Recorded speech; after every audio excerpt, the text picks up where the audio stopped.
ఈ స్టోరీ విన్న తర్వాత మీరు ఇంకా ఫ్లైట్ ఎక్కరు, ఎందుకంటే ఈ ఫ్లైట్ ని ఒక అస్థిపంజరం స్కెలిటన్ నడిపిందంటే మీరు నమ్ముతారా?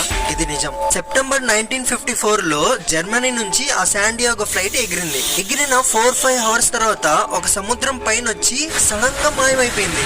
ఎటువంటి సిగ్నల్స్ కూడా లేవు. 3 years వరకు ఇన్వెస్టిగేషన్ జరుగుతూనే ఉంటుంది, సెర్చ్ చేస్తూనే ఉంటారు. అసలు ఎక్కడికి పోయింది? ఆ ఫ్లైట్ కున్న ఒక్క రెక్క కూడా దొరకదంట.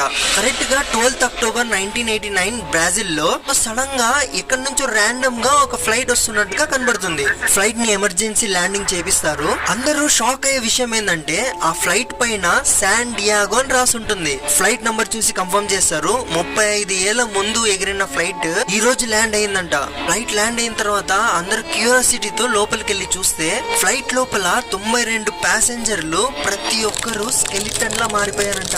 ఇంకా షాక్ ఎక్కడైతారంటే పైలట్ రూమ్ లో వెళ్లి చూస్తే పైలట్ సీట్ లో కూడా